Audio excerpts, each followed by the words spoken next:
Hey, everybody, welcome into the Loretta McNary Show. And yes, I'm excited to be here. So my guest for 60 plus years, he has charted his own course. He's one of the top mega Hollywood talent agents, and you will agree that he is once I share a lot of information about him. He has illuminated the lives of Hollywood's A-listers, so it was inevitable that he would follow the call to reveal into a tell-all book. Yeah, Out to Launch, and launch is Launch. So how to make your business and career take off. I have been reading that book and I cannot put that book down. He collaborated with Rob Thorn to let the public inside the secret tracks and tricks of a career that has spanned back to the 1960s.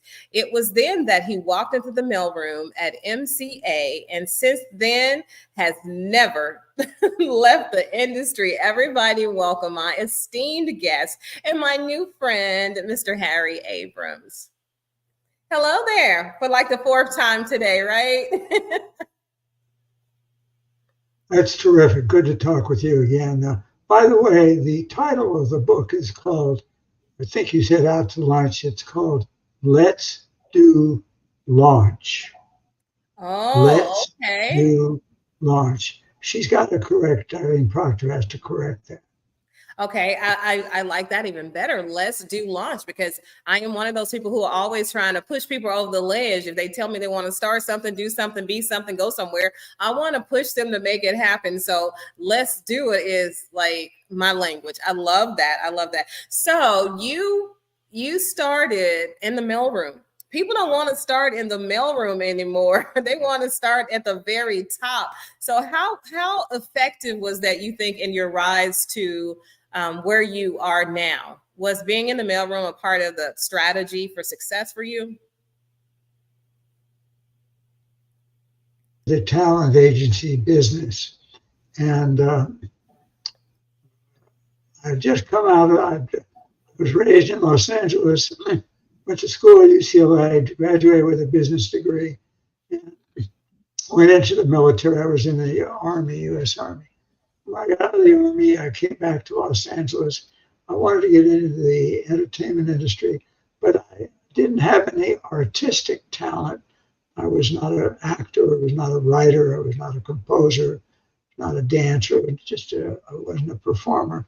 I just wanted to be on the business side of it. So I did some research, spoke to different people here in Hollywood, and I decided that I would go into a training program, which since universities did not offer any career path or any major in artists representation or talent agenting, I decided that I would get into a training program. I researched and found two agencies that had training programs. One was called MCA, which stood for Music Corporation of America, and that was the largest agency of its kind. It was founded by Jules Stein many years ago, and then it was run by a famous man by the name of Lew Wasserman for many, many years until he passed on. And the other talent agency that had a training program was the William Morris Agency. They had been in business a long time as well. So one of the things I learned in my business school at UCLA was how to write a letter of inquiry. So I wrote a letter of inquiry to the two human resources people there. They called them personnel directors in those days.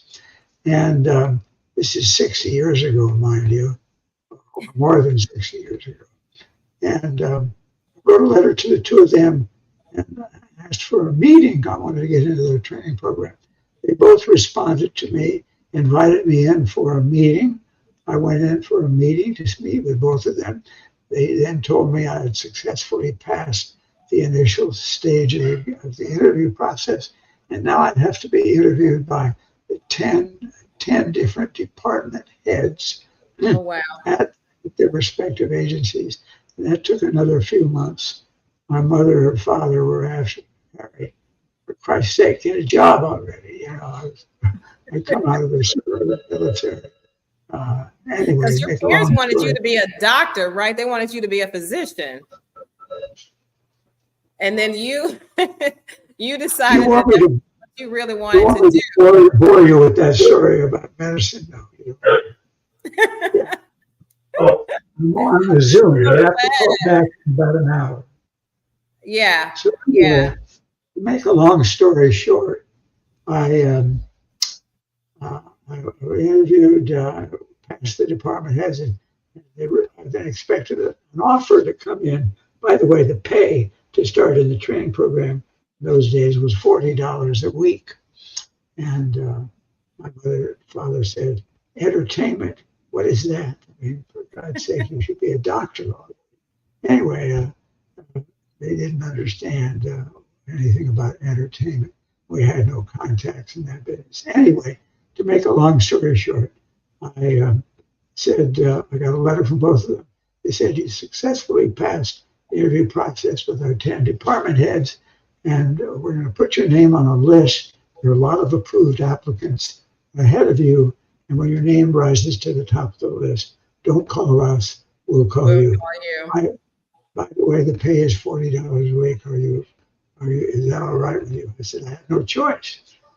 Anyway, so I said, well, how long is that going to take? A week, a month, 6 months, a year, 2 years? They said, we can't tell you, but we'll put your name on a list, and don't call us, we'll call you. And about, let me see, maybe about 14 months later, oh, wait a minute, I had to get a job by that time. So I took a job.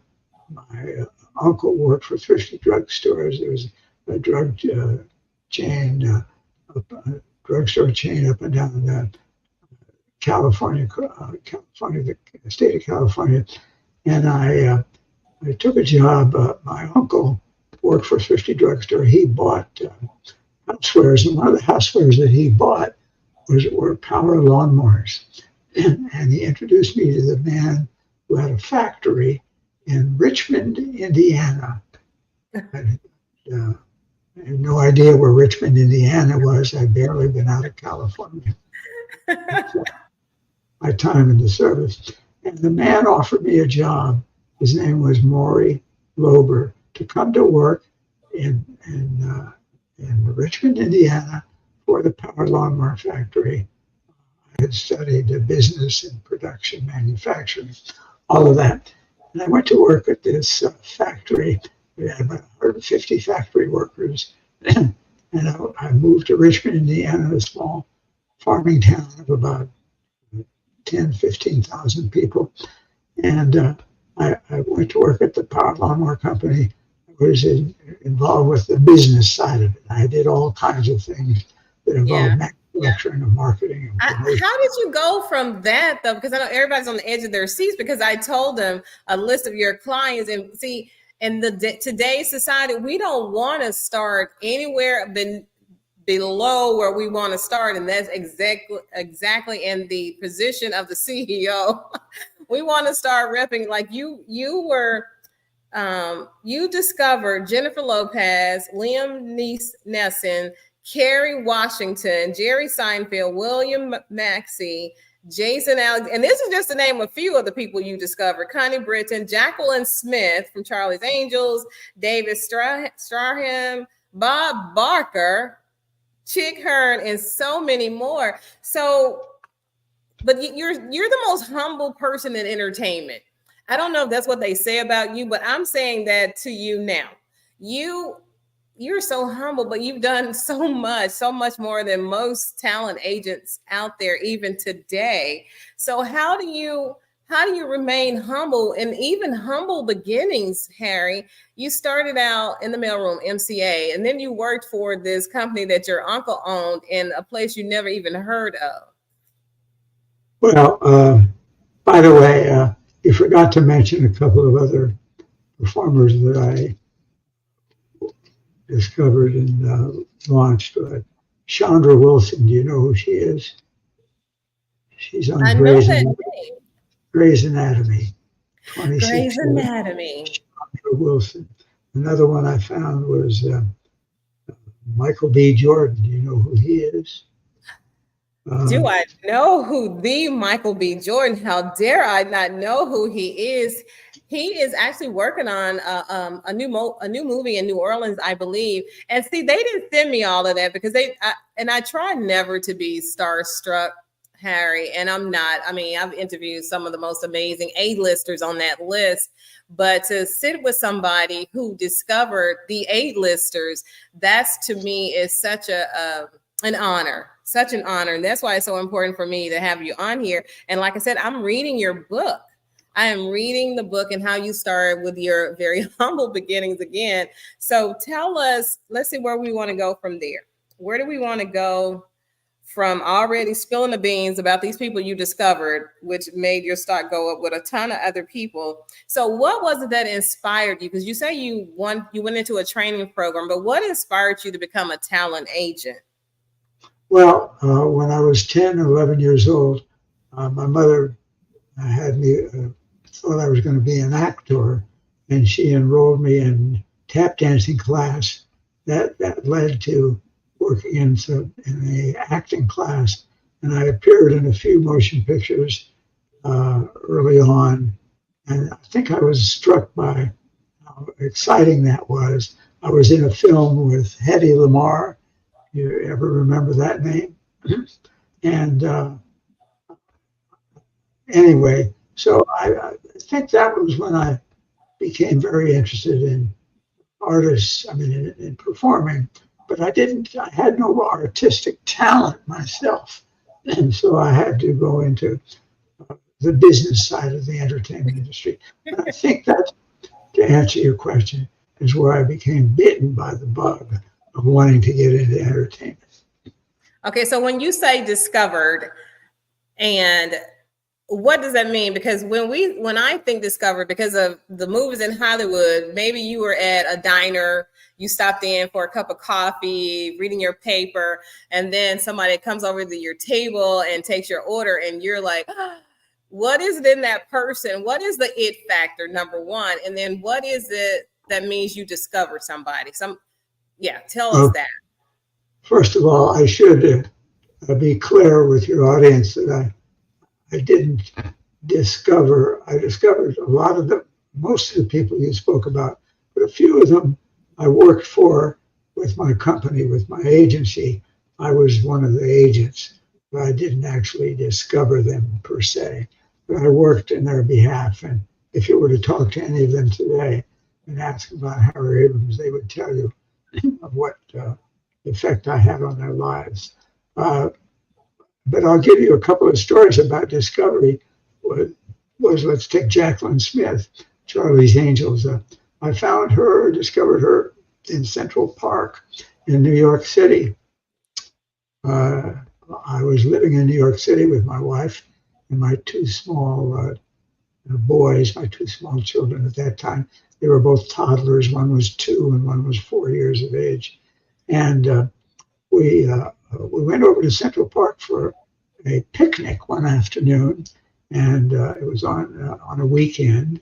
And that particular day, a group of girls had performed. They were dancers, had performed in Central Park and had put on a show. And amongst this group of girls was Jaclyn Smith. They were dancers, and they were all auditioning. They were in New York City auditioning to get into New York City Ballet. Jaclyn had come from Houston, Texas, where she was part of the Houston Ballet, but she wanted to get into New York City Ballet, as did the rest of the girls. They did put on a show, and then when they finished, they took a break, came over to have a soda and a hot dog. They came maybe about 10, 15 yards from where I was there with my wife and my 2 toddler sons. And my eldest toddler, close to 4 years of age, he toddled over to the girls. They were about 10 or 15 yards away. And after about 5 or 10 minutes, I went over to rescue the girls from him. And this one girl had taken a liking to him. And there she was sitting on his lap, or there he was sitting on her lap. And and it was Jaclyn Smith, and she had an accent from Houston, Southern accent, so thick you could cut it with a knife. And I said to her, I've come to rescue you from my son. But I was struck by how gorgeous, exquisite looking she was. And in those days, I was living in New York. I was working with Madison Avenue. I was selling talent to advertising and television, radio and television commercials. And I said to her, she told me she was going to be auditioning for the ballet in a couple of weeks. And I said, well, if you don't get in, here's my card. Call me and let me know, because I think you'd be terrific for some television commercial work. And to make a long story short, she didn't get in. She called me. She came in. I signed her to an agency contract. And the first job that I put her out for in advertising and for commercials was for Breck, the products of Breck, the hair company. And they were Gold Formula Breck shampoo. There were all kinds of products, hairspray. Anyway, she got the job after she'd gone to a diction coach to get rid of that Southern accent. And she ended up being the Breck girl for about 3 years. And she rose to great heights. And about 3 years later, or 2 or 3 years later, Aaron Spelling, who was a very famous television series producer from Hollywood, was producing a television pilot, an hour show called Charlie's Angels. He needed 3 girls, and he said to his casting director, I want to see that Gold Formula Breck girl. And call her. And she came in, and the rest was history. The rest is history. Oh, wow. See, Tom, I love that. Typical.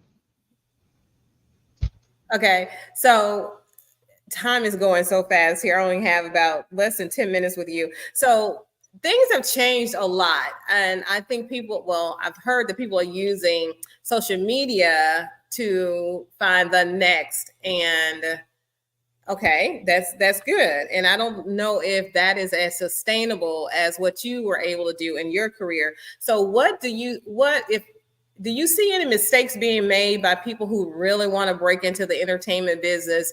Is it personality? Is it showing up with not your A game? Is it not knowing the right questions or the right people? Should we get an agent? What are some of the things that you see that are happening today that weren't happening when you were discovering all these? Well, Michael B. Jordan was just a few years ago. So what can we do? Let's just say it this way. What can we do to really break into the industry if we want to be in acting or to be discovered by the amazing Harry Abrams? Well, one of the things that I speak about and are very important for me in the 60 years is that they should be trained as an actor in the theater. The theater is very key and important to me. You can tell when you watch someone up on stage just whether they connect with the audience. You can tell whether they speak well, whether they have a voice, whether they project, the way that they move around the stage. And that is very critical to me. So a lot of my talent that I found off-Broadway, off-Broadway, regional theater, and anywhere in the country. I go to a lot of different theaters in the country, and so that's been very important to me, and that's very in speaking to your audience who are interested in being discovered for Hollywood or for New York, getting trained or working in the theater, going to acting school or taking acting classes. All of that's very important. And getting up on stage is how I would find a lot of people. Okay, that is critical. And you talk about that in your book too. You give a lot of great feedback and a lot of great stories to really, because we love you, a great storyteller. And you say you don't have a talent, but you do. You're an amazing storyteller. When they pick up that book and start reading, Let's Launch, they will see that. So I want to ask you, how did you discover Michael B. Jordan? What was it about him Well, that people said? But he definitely is talented. Hands down, he is one of the most talented actors out there today, to me, in my opinion. okay, well, you picked the wrong one because he's the one. He's one of the people that I had a staff of agents. They found him. I worked alongside of him and helped him with his career advice and guidance, but I did not discover him per se. Okay, so discover is more than you first seeing that person and say, aha, that's Loretta McNary. I'm going to give her her own TV talk show. So, I mean, help shape their careers is bigger than that. And I'm learning that from having, read a lot of your book and doing some research with you. And again, you're so humble. You are so humble. Well, thank you. You're very sweet. You're very sweet. You might have noticed some of the people that I spoke about there were people like Bob Barker, who's in broadcast journalism as a host, just like you, Loretta McNary. You're a host. Yes. I represented a lot of people like that as well. Those were people in commercials and MCs and hosts of shows. That was an area that I was involved with before I got into motion pictures, television, and the theater. Anyway, so people like Liam Neeson, for example, you recognize that name? Yes. Ooh, he is my heart. He's one of my heartthrobs. Well, I spent the early parts of my career in Los Angeles or Hollywood, but eventually I moved to New York to open up a New York branch of our office. And I moved to New York because it was closer to London. And I could fly over to London 3 or 4 times a year and look for talent over there. And I was on one of those trips. I established a rapport and relationships with London-based talent agents, artist representatives who were there, who wanted to get their talent out of the United Kingdom and wanted them to come to Hollywood or New York. And so on one of my trips, this agent over there by the name of Norman Boyack was his name, or is his name, and he called me and said, I have this unknown actor from Ireland. His name is Liam Neeson, and we put him into an independent feature film here, and it's about to be released. I'd like you to see it. It's not going to be released wide. It'll be released in a small amount of movie theaters. And he said, I'm going to set up a screening for you. And he set up a screening for me individually, just myself. And the projectionist was on the other side of the screen. And I watched this film, and I was just mesmerized by Liam Neeson's performance. And I said, I'd love to take him on. By the way, when the film finished, the door to the projectionist room opened, and out walked Liam Neeson. He'd been sitting with the projectionist during the screening of the film to watch my reaction. Anyway, we took him on for representation. He was coming from the United Kingdom, so he didn't have the right to work in the United States. He was considered to be an alien, and I sponsored him with the Immigration Naturalization Service to be able to work in the United States, and he's never forgotten that. And we brought him to Hollywood and started working with him, and he's been immensely successful ever since. And he's still working too. I think he has a movie coming out early 2025 as well. And I love his also. And he's like, I think 71, and he's still working, still getting booked for movies. So that's why I tell people age is just a number. But I know in Hollywood for women, it seems to be a little unfair that men can work till they're like 100, but it's changing because I just saw summer camp with Diane Keaton and Alfred Woodard and Victoria Rowell, and they're aged very well, so they're still in a new movie too. So I want to say, hopefully Hollywood got the memo that if they're good, let them act. If they can walk and move, let them act. Because 100% correct. Did you say a moment ago Victoria Rowell? Yes. Yeah, I was her age and I found her, and I still represent her. I mean, I'm still close to her. We just had lunch the other day. She's she's wonderful. She came to Memphis a few years ago, and I got a chance to meet her. We did a little quick interview at the event, and she's real good friends with my friend Maria Howell, who's in that movie with her too. And I love how she is aged gracefully, and she is still not only acting but directing and producing. So that was a good find and a good discovery, Harry Abrams. My time with you is up. And I could keep talking and talking. It's like I'm sitting with one of the gurus of Hollywood, and I don't take it lightly to have this time with you. And I want people to get your book. I was supposed to have a copy so I could show it, but tell them where they can get your book and the correct name, because I know things evolve and books change names. So tell them about your book before you go. The book is, the correct title of it is called Let's, L-E-T''S. Second word is do, D-O. And the third word is launch, L-A-U-N-C-H. Let's do launch. You can get it on Amazon. It's inexpensive. It's only a couple 100 pages. It's an easy read. It's entertaining, interesting. We've received rave reviews all over the place. It's only been published a month or two now, and Amazon has a lot of the reviews of the show.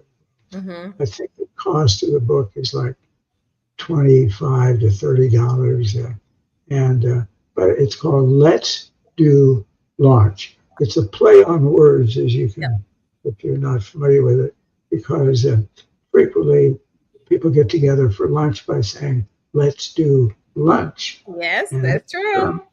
And so this is a play on words. Let's do launch. And it's about the launching of a career. Either in business, as a business side of it, how to become a talent agent, and what steps you have to take, and what you have to follow to become a talent agent. So let's do launch, the launching of a business career, and the other side of it is the launching of a performer's career, of a actor's career. So it's a terrific book. It is. I do have a PDF copy of it, so that's what I've been reading while I'm waiting on my physical book. And I'm going to have to come find you so that you can autograph it for me. I want my copy autographed. Oh, it would be my pleasure. I would love to autograph it for you. So we'll have to do lunch, the L-U-N-C-H, so you can autograph Let's Do L-A-U-N-C-H for me. Coming real soon. I won't forget you, Loretta. Am I unforgettable? That's because I asked so many questions. Sounds like a good title of a song. Unforgettable. Wasn't that Nat King Cole? Yes. I'm going to play that song now because the Harry Abrams said I'm unforgettable. Well, he said he won't forget me, so that equates to being unforgettable. Well, anyway, let's do this again. After I finish reading the book, I'm going to reach out and see if we could do this again, because I'll have more questions. And I'm telling you, this book is for anybody who wants to get into this Hollywood game. And you don't have to be in Hollywood to be in the Hollywood game, as we have seen in Atlanta and Houston and Memphis, Tennessee, and especially New Orleans. Oh my goodness, they are killing it with the movies being made there. So I want everybody to get this book. I want them to get the book, and I want you to take notes, and then I want you to apply what he is teaching. It won't work if you just read the book.